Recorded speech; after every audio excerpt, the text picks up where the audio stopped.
Hi hello എല്ലാവർക്കും വണക്കം. ഇന്ന് നമ്മൾ തയ്യാറാക്കാൻ വേണ്ടി പോകുന്നത് ഇവിടെ എൻ്റെ സ്റ്റൈലിലുള്ള ഒരു മാമ്പഴ പുളിശ്ശേരി എന്ന് പറയാം. കാരണം ഇങ്ങനെയാണോ എല്ലാവരും മാമ്പഴ പുളിശ്ശേരി തയ്യാറാക്കുന്നതെന്ന് എനിക്കറിയില്ല. പിന്നെ ഈ ഒരു മാങ്ങ തന്നെ യൂസ് ചെയ്തിട്ടാണോ എന്നുള്ളതും അറിയില്ല. ഞാനിവിടെ എടുത്തിരിക്കുന്നത് നീല മൂവാണ്ടനാണെന്നാണ് എൻ്റെ ഒരു ഡൗട്ട്. എനിക്ക് അതും അത്ര ക്ലിയർ അല്ല. എന്തായാലും നമ്മൾ മാമ്പഴ പുളിശ്ശേരിക്ക് യൂസ് ചെയ്യുന്ന ആ ഒരു മാങ്ങ എന്ന് പറയുന്നത് നാരുകൾ കുറച്ച് കൂടുതലുള്ള ആ ഒരു ടൈപ്പ് മാങ്ങയാണല്ലോ. ഇതും അതുപോലെ തന്നെ നാരുകൾ കൂടുതലായിട്ടുള്ള ഒരു മാങ്ങയാണ്. പക്ഷെ ടേസ്റ്റിലും സൈസിലും കുറച്ച് വ്യത്യാസം ഉണ്ടാകുമെന്ന് മാത്രം. ഞാൻ ഇതുപോലെയുള്ള 6 മാങ്ങ ഓൾറെഡി തൊലി കളഞ്ഞു വെച്ചിട്ടുള്ളതാണ്. അത് പാത്രത്തിലേക്ക് ആഡ് ചെയ്ത് കൊടുക്കുന്നുണ്ട്. ഇനി ഈ മാങ്ങ എവിടെ നിന്നാണ് കിട്ടിയെന്ന് ചോദിച്ചു കഴിഞ്ഞാൽ ജിജു ഒഫീഷ്യൽ പർപ്പസിനായിട്ട് കൊച്ചി തൃശ്ശൂരൊക്കെ പോയ വഴിയിൽ മണ്ണാർക്കാടും പോയിട്ടുണ്ടായിരുന്നു. ആ ടൈമിൽ മണ്ണാർക്കാട് നിന്ന് കൊണ്ടുവന്നിട്ടുള്ളതാണ്. കുഞ്ചൂസിന് ഇവിടെ എക്സാംസ് നടക്കുന്നത് കാരണം ഞാനും കുഞ്ചൂസും പോയിട്ടുണ്ടായിരുന്നില്ല. ഇത് ഞാൻ തൊലി കളഞ്ഞു വെച്ചിരിക്കാൻ കാരണം ജിജു ഡയറക്റ്റ് ആയിട്ട് മണ്ണാർക്കാട് നിന്ന് ചെന്നൈക്കായിരുന്നല്ലോ വന്നിട്ടുണ്ടായിരുന്നത്. കോയമ്പത്തൂരൊക്കെ 2 ദിവസം നിന്നിട്ടാണ് വന്നിട്ടുണ്ടായിരുന്നത്. അതുകൊണ്ട് തന്നെ ഫ്രിഡ്ജിലൊക്കെ വെച്ചിട്ടാണ് ഈ മാങ്ങ ഇവിടെ എത്തിയിട്ടുണ്ടായിരുന്നത്. അപ്പൊ ഫ്രിഡ്ജിൽ വെച്ചതുകൊണ്ട് തന്നെ ഇതിന്റെ തൊലിക്ക് ചെറിയ കളർ വ്യത്യാസമൊക്കെ ഉണ്ടായിരുന്നു. അതുകൊണ്ട് ഞാൻ അപ്പൊ തന്നെ തൊലി കളഞ്ഞു വെക്കുകയായിരുന്നു. ഇനി ഇതിലേക്ക് ആവശ്യത്തിനായിട്ടുള്ള ഉപ്പ്,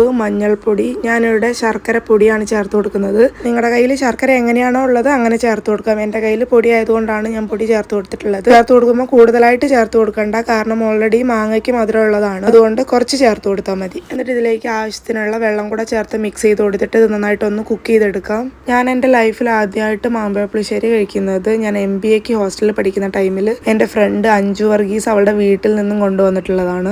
ആ ഒരു മാമ്പഴ പുളിശ്ശേരിയിൽ നമ്മൾ ഒറിജിനൽ ഇതിനു വേണ്ടി യൂസ് ചെയ്യുന്ന മാങ്ങ യൂസ് ചെയ്തിട്ടാണ് കേട്ടോ തയ്യാറാക്കിയിട്ടുണ്ടായിരുന്നത്. ഈ ഒരു മാങ്ങ യൂസ് ചെയ്തിട്ടും ഞാൻ മാമ്പഴ പുളിശ്ശേരി മുമ്പ് കഴിച്ചിട്ടുണ്ട്. മണ്ണാർക്കാട് ജിജുവിൻ്റെ അമ്മ ഉണ്ടാക്കിയിട്ടുണ്ടായിരുന്നു. എനിക്കിത് രണ്ടും ഇഷ്ടപ്പെട്ടിട്ടുള്ളതാണ്. അതുകൊണ്ട് തന്നെയാണ് ഈ ഒരു മാങ്ങ കിട്ടിയപ്പോൾ മാമ്പഴ പുളിശ്ശേരി തയ്യാറാക്കാമെന്ന് വിചാരിച്ചതും. കാരണം എൻ്റെ വീട്ടിലൊന്നും പഴുത്ത മാങ്ങ വെച്ചിട്ട് കറി തയ്യാറാക്കിയിട്ട് ഞാൻ ഇന്ന് വരെ കണ്ടിട്ടില്ല. പച്ച മാങ്ങ യൂസ് ചെയ്തിട്ട് കറി വെക്കും, അല്ലാതെ പഴുത്ത മാങ്ങ യൂസ് ചെയ്തിട്ട് ഞങ്ങളുടെ ആ സൈഡിലൊന്നും ഇങ്ങനെ കറി വെക്കാറില്ല. ഒന്നാമത്തെ കാരണം നമ്മൾ പഴുത്ത മാങ്ങ കിട്ടണമെങ്കിൽ പുറത്തുനിന്ന് കാശ് കൊടുത്ത് വാങ്ങണം. ഈ ഒരു മാങ്ങ പെണ്ണാർക്കാട് അവിടെ തന്നെ മരത്തിലുണ്ടായതാണ് കേട്ടോ, പുറത്തുനിന്നൊന്നും വാങ്ങിയതല്ല. പിന്നെ പുറത്തുനിന്ന് കാശ് കൊടുത്ത് വാങ്ങുന്ന എല്ലാ മാങ്ങ കൊണ്ടും ഈ ഒരു മാമ്പഴ പുളിശ്ശേരി തയ്യാറാക്കാൻ പറ്റില്ല. പിന്നെ ഇതൊക്കെല്ലാം മേലെ ഒരു കാര്യം എന്താന്ന് വെച്ച് കഴിഞ്ഞാൽ പുറത്തുനിന്ന് വാങ്ങുന്ന മാങ്ങ നമുക്ക് കഴിക്കാനേ തികയുന്നില്ല. പിന്നെ എങ്ങനെയാ കറി വെക്കുന്നത്? ഈ മാങ്ങ കുക്കായി കിട്ടുന്ന ടൈമിൽ നമുക്ക് ഇതിലേക്ക് ഒരു അരപ്പ് തയ്യാറാക്കി എടുക്കാം. അതിനുവേണ്ടി മിക്സി ജാറിലേക്ക് എൻ്റെ കയ്യിൽ കോക്കനട്ട് ഇതുപോലെ പീസായിട്ടാണ് ഉണ്ടായിരുന്നത്. അതുകൊണ്ട് ഞാൻ പീസായിട്ട് തന്നെയാണ് ചേർത്ത് കൊടുത്തിട്ടുള്ളത്.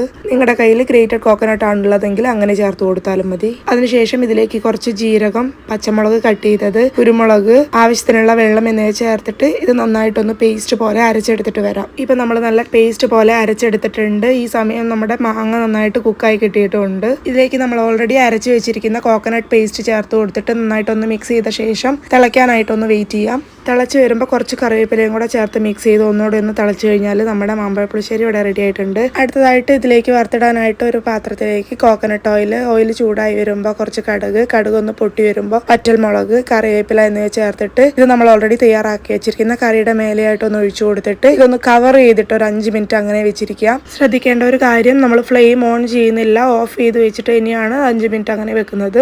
5 മിനിറ്റിന് ശേഷം നന്നായിട്ടൊന്ന് മിക്സ് ചെയ്തെടുത്ത് കഴിഞ്ഞാൽ നമ്മുടെ കിടിലൻ മാമ്പഴ പുളിശ്ശേരി ഇവിടെ റെഡി ആയിട്ടുണ്ട്. അപ്പൊ എല്ലാവരും ഇതൊന്ന് ട്രൈ ചെയ്യുന്നതോടൊപ്പം തന്നെ നമ്മുടെ ചാനൽ സബ്സ്ക്രൈബ് ചെയ്യാത്തവർ സബ്സ്ക്രൈബ് ചെയ്യാൻ മറക്കരുത്. ഇത്രയുള്ള ഇന്നത്തെ വീഡിയോ. ബൈ.